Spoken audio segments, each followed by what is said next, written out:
always be weaker. You will always be smaller. You want to win? Improvise. Adapt. Cheat.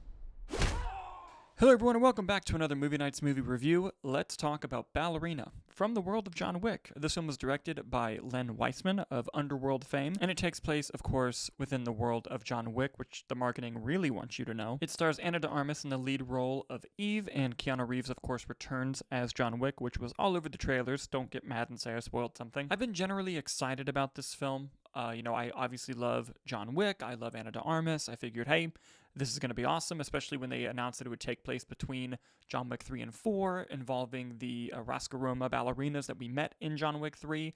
I'm like, oh, that's a very cool concept. Let's see how it goes. Then it was delayed for a lot of reshoots, which got me worried. There were rumors that Chad Stahelski went in himself to reshoot some of the action scenes, which, couldn't always be a bad thing considering he's a great action director. But still, I had my worries. I had my doubts. I did go in expecting to like the movie.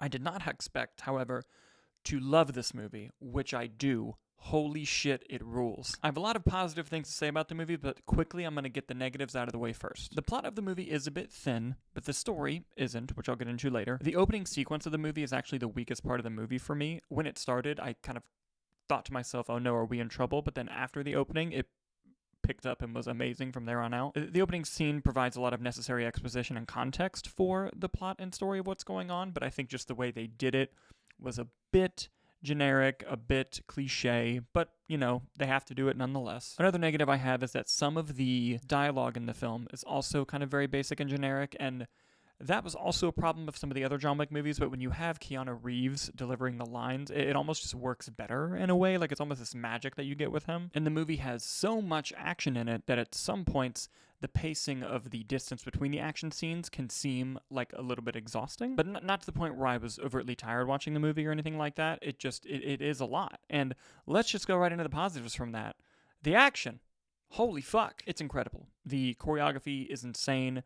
The cinematography and the editing of the action sequences. It's the John Wick action that you've come to know and love. This movie belongs in the same category of those other films regarding the action sequences. And Ana de Armas seemingly does a lot of the action stunts herself. Obviously, there are big things where a stunt person comes in and completes the job wonderfully, but you can tell that Ana de Armas really put in the work, and it almost adds an extra layer to the scenes that you're watching, kind of like when you see Keanu Reeves doing his own stunts as John Wick. Moving on to the story of the film, I myself am a huge slut for revenge movies. That's what this movie is. So while the plot of that is thin, the story of it and, the way it shows how this main character was brought up, their situation, and why they are seeking the revenge that they are seeking, completely worked for me. Eve is a character worth rooting for, and you want her to succeed. As a matter of fact, at the screening I was at, there's more than one point in the movie where the audience I was seeing it with, which was divided between critics and some early access, applauded because of what she was able to achieve. You feel that energy and that desire for your lead character to win while you watch the movie, which is hugely important. This film also, like every other entry in the John Wick franchise, builds upon the world of John Wick in a very interesting way. It adds more lore that seems like it was always there and intrigues you to the point of wanting to watch more of these films. I think that's the most amazing thing about this franchise, other than, of course, the incredible action, is each movie does a great job introducing a little bit more about the world that perfectly blends in with what you already know, and it makes you more intrigued as to what's going on in the wider range of things. The movie even also has some tropes of the John Wick movies that they then turn on its head with a sequence. I don't want to give anything away about it, so I'm not even going to say what it is.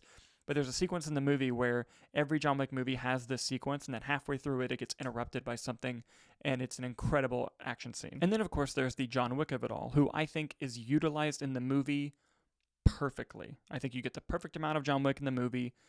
He obviously gets time to shine, but he also doesn't overshadow anything that Ana de Armas is performing in the film. And I think their chemistry and their scenes together worked really well. I gotta say, though, I think my favorite aspect about the movie has to be the structure of it. And I'm going to make a wild comparison here, but just go with me. Just go with me on this.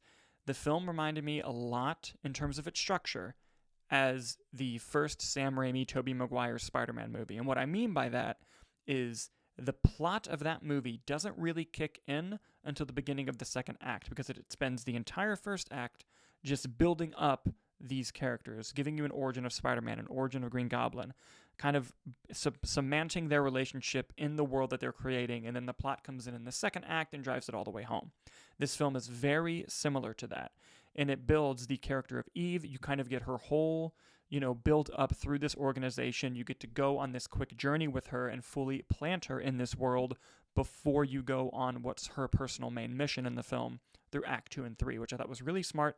And it also takes that time in that first act to build the threat that she's going against. Not in one particular person, but essentially who she's going up against, who she's going after revenge, is another assassin-like group in this world the outsiders in the Ruska Roma consider to be a quote-unquote cult.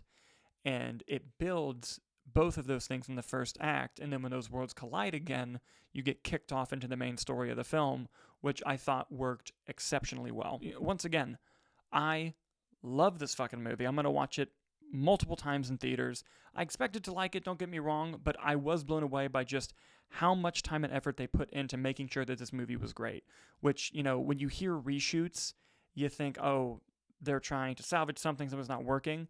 But it shows that if you can put the time and money into something that you believe it can work, and you feel all of the effort on the screen through every actor, through every stunt performer, through every, key grip. You can feel the work and the amount of trouble they went through to make this film happen.